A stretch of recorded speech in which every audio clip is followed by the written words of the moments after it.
রুশ president Vladimir Putin ভালো করেই জানেন শত্রুকে জায়গা দিলে সে সুযোগ নেবেই। রাশিয়া তাই ন্যাটোকে ব্যস্ত রেখেছে নানাভাবে। ইউরোপের পূর্ব সীমান্ত এখন কাঁপছে রুশ এবং বন্ধু বেলারুশিয়ান সৈন্যদের যুদ্ধ প্রস্তুতির মহড়ায়। রাশিয়া বুঝে গেছে খুব তাড়াতাড়ি হয়তো তাদের মুখোমুখি হতে হবে ন্যাটোর, আর তাই প্রস্তুতির কোনো কমতি রাখতে চাইছেন না ভ্লাদিমির পুতিন। আরও চাঞ্চল্যকর খবর উঠে এসেছে।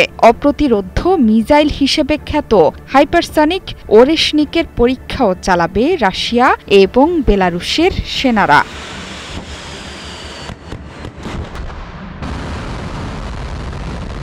নানা ধরনের যুদ্ধ কৌশল এই মহড়ার মাধ্যমে অনুশীলন করবে রুশ বাহিনী। বিশেষ করে পূর্ব ইউরোপের এই অঞ্চলে দ্বিতীয় বিশ্বযুদ্ধের সময়ে ভয়াবহ ট্যাঙ্ক যুদ্ধ হয়েছিল। রাশিয়া তাই ট্যাঙ্ক এবং বিভিন্ন ধরনের সাজোয়া বহর জড়ো করেছে এই মহড়ায়। এছাড়া রাশিয়া এবং বেলারুশের অ্যাটাক হেলিকপ্টারগুলো সেরে নিচ্ছে নিখুঁত নিশানায় মিসাইল ছোড়ার অনুশীলন। গাইডেড মিসাইলের মাধ্যমে শত্রুর আকাশযান ধ্বংসের কলাকৌশল রপ্ত করা হচ্ছে।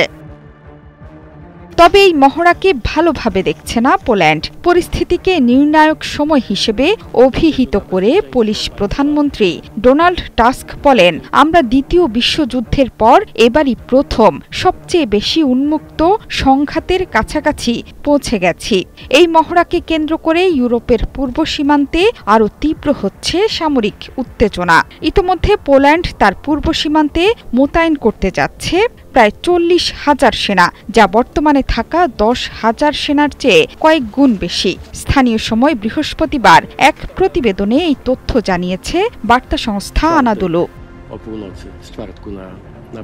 এই পরিস্থিতিতে পোল্যান্ডকে সীমান্ত সতর্কীকরণ ব্যবস্থা শক্তিশালী করতে সহযোগিতার প্রতিশ্রুতি দিয়েছে ইউক্রেন। একই সঙ্গে রাশিয়ার এই পদক্ষেপকে কড়া সমালোচনা করেছে ইউরোপীয় ইউনিয়ন। রুশ এই পদক্ষেপ গুরুতর উস্কানি, আক্রমণাত্মক ও বেপরোয়া আচরণ, যা ইইউ নাগরিকদের নিরাপত্তা, আঞ্চলিক স্থিতিশীলতা এবং আন্তর্জাতিক শান্তিকে হুমকির মুখে ফেলেছে বলে অভিযোগ করেন ইইউর পররাষ্ট্র নীতি প্রধান কাজা কালাস।